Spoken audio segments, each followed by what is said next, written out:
Hello viewers, आज के इस वीडियो में हम एनसीईआरटी गणित कक्षा 10 की प्रश्नावली 6.3 का प्रश्न नंबर 4 हल करेंगे। इस प्रश्न में कहा गया है कि आकृति में Q R upon Q S बराबर Q T upon P R तथा कोण 1 बराबर कोण 2 है। दर्शाइए कि त्रिभुज पी क्यू एस समरूप त्रिभुज टी क्यू आर। तो त्रिभुज पी क्यू एस ये रहा हमारा पहला त्रिभुज और त्रिभुज टी क्यू आर ये रहा हमारा दूसरा त्रिभुज जो कि बड़ा वाला है। तो इस प्रश्न को स्टेप बाय स्टेप करते हुए सबसे पहले हमने लिखा कि दिया है।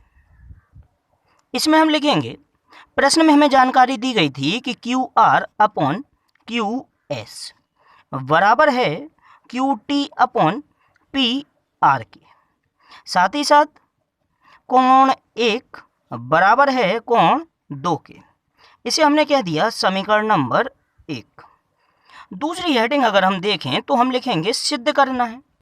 तो सिद्ध करना है हमें त्रिभुज पी क्यू एस समरूप है त्रिभुज टी क्यू आर के। तो ऐसा करने के लिए अगर हम देखें यहाँ सबसे पहले तो प्रश्न में हमसे कहा गया है कि जो कोण 1 है वो कोण 2 के बराबर है और ये दोनों ही कोण हमारे आ रहे हैं त्रिभुज पी क्यू आर में। तो हमने लिखा कि त्रिभुज पी क्यू आर में कोण 1 बराबर है कोण 2 के और किसी भी त्रिभुज में उसके समान कोणों की जो सम्मुख भुजाएं होती हैं वे कैसी होती हैं? समान होती हैं। अर्थात यदि कोण 1 बराबर है कोण 2 के तो कोण 2 के सामने वाली भुजा पी क्यू और कोण 1 के सामने वाली भुजा पी आर ये दोनों बराबर होंगी। तब हमने यहाँ लिख दिया चूंकि त्रिभुज में समान कोणों की सम्मुख भुजाएं समान होती हैं, तब कोण 1 की सम्मुख भुजा है पी आर, तो पी आर बराबर हो जाएगा कोण 2 की सम्मुख भुजा पी क्यू के। इसे हमने कह दिया समीकरण नंबर 2। इस समीकरण 2 से पी आर का मान हम समीकरण 1 में रख देंगे। तो लिखा गया पी आर बराबर पी क्यू समीकरण 1 में रखने पर।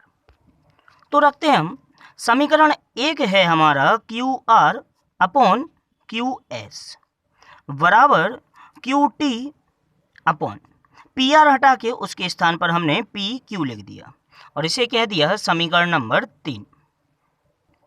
अब जिन दो त्रिभुजों पी क्यू एस व त्रिभुज टी क्यू आर को हमें समरूप करना है, हमने इस दिए गए चित्र की सहायता से उन दोनों ही त्रिभुजों को अलग अलग बना लिया।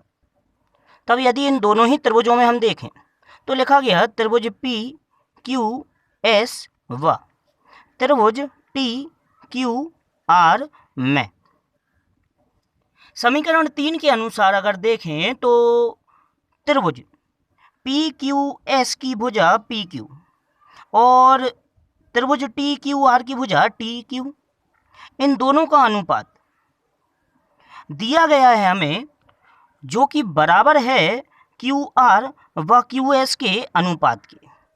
तो यहाँ लिख दिया गया समीकरण 3 के अनुसार Q R upon Q S बराबर है Q T upon P Q और साथ ही साथ जो कोण क्यू है वो दोनों ही त्रिभुजों में कॉमन है, अर्थात कोण टी क्यू आर बराबर है कोण पी क्यू एस के।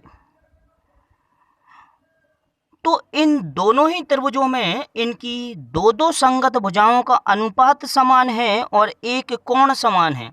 तो हम कह सकते हैं कि जो त्रिभुज हैं अतः त्रिभुज पी क्यू एस समरूप है त्रिभुज टी क्यू आर के। और यहाँ समरूपता की कौन सी कटौती लग गई? यहाँ लगेगी एस ए एस समरूपता। इस प्रकार हमने दोनों ही दिए गए त्रिभुजों को समरूप सिद्ध किया जैसा कि हमसे कहा गया था।